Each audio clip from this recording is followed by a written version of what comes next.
So I wanted to ask, could you give a brief meaning, just a short little crib note for each of the 9 numbers in numerology, beginning with the number 1? Sure, absolutely. Okay, the number 1 represents originality. Number 1s like to work for themselves. They're ambitious, they're independent, confident, they're inventive. And the flip side is that they can be self-centered, indecisive, stubborn, self-conscious. So, and just think of the number 1. You want to be number 1. So there's an aggressiveness with this number as well. The number 2 is about relationships. So if you have a 2, you are diplomatic, you're cooperative, you're helpful, you have an artistic sense, you're sensitive and mystical and very compassionate.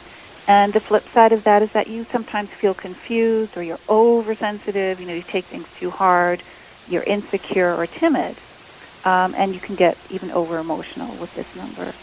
Then the 3, which we spoke about for 2010, if you have this in your blueprint, you're enthusiastic, cheerful, you like uplifting others, you're highly creative. A lot of performers have this in their blueprint.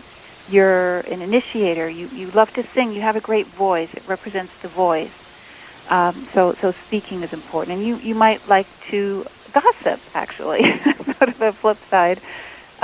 Then the other side is doubt, feeling very distracted sometimes, like doing too many things or not getting anything done, so almost like this laziness, wasted energy, avoiding responsibility, and having a moodiness about things. Number 4 represents the square, and it's about discipline. It's about the family, being honest, very honest people, very grounded, very reliable, patient, practical. The flip side is that they can sometimes be a little immature, or they lack humor, workaholic, like working too hard, very like over-conservative, opinionated. The 5 is very adventurous. This number is about freedom. If you have a 5, you like trying everything, and you never want to be reined in. So you're very witty, you're inspired. It's the salesperson number. It's very free and clever and charming. It's the number of crowds as well.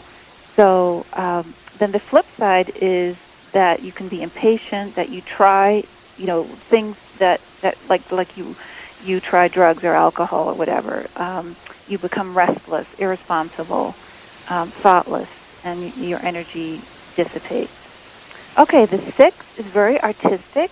It's the nurturer. If you look at the number, it looks like a pregnant lady. The actual number looks like that. So it represents the nurturer. It's a very musical number, represents the teacher, responsibility, humanitarian, and it represents family. 6s sometimes don't take care of themselves because they like helping others so much. They love giving advice. And they have to be careful about liking sweets, self-doubt, like interfering with others, like over-helping, and they like attention. They can be nosy as well. So, okay, number 7. This is a very spiritual number, and it's introspective. You can be analytical, sometimes over-analytical. You love nature. If you have a major 7, you don't want to live in a big city. You love to learn. You have a psychic ability. You're dignified, and you're very intuitive.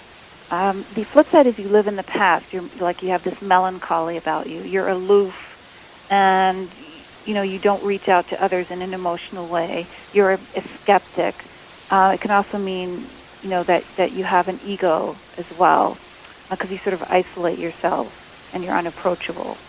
The 8 is the number of the executive. It literally looks like the infinity sign, and so it represents strength and overcoming obstacles, which people who are in leadership positions have to do. It's about good judgment and honor, balance, courage, energy. A lot of athletes have this number because you need a lot of strength and, the ability to, like I said, to overcome any challenges. And the flip side is you're materialistic, impatient.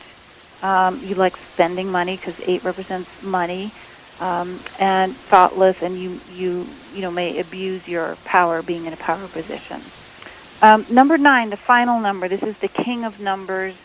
Artistic, teacher, dramatic. You're a giver, compassionate. You're very discerning, philanthropic. It's the philosophy number. The flip side is that you're in your head too much. So if you look at the 9, just visibly, there's a roundness on the top. That's the flip side of the 6. You have the head at the top, so you don't listen. Your ego's big. It's inflated. You get nervous and frustrated, and tense. That's the numbers 1 through 9 for you. Okay. So your approach to interpreting numbers utilizes 3 sources of numerology: Pythagorean, Chaldean, and ancient Egyptian. Mm-hmm. Could you tell us something about each and how they are different? Yes, absolutely. The one that most people are familiar with is the Pythagorean, and that's where you add for your name, the alphabet just goes from 1 through 9, just going through the alphabet. So the letter A is number 1, the letter B is 2, C is 3, and then when you get to the letter J, you start with number 1 again and go through the alphabet. That one is used by probably most numerologists these days. Now, I find that for your birth info, your birth name, that's the one that I want to use. It gives me the best information. But when it comes to your current name, I use another one called the ancient Chaldean, and that one is older than the Pythagorean, and it is based on sound. So the alphabet is calculated, half of the letters are different than the Pythagorean, so obviously you come up with different numbers. And I found that one to be so potent and so amazing when it comes to looking at how your current name number influences your life right now. So that one originated way back when by the ancient Chaldean priests who lived in the Babylonian times. And then another one that I use that isn't known about much, I received this from my mentor when I was living in London, and there's not much written about it yet, though I do teach it in my seminars. That's the ancient Egyptian one.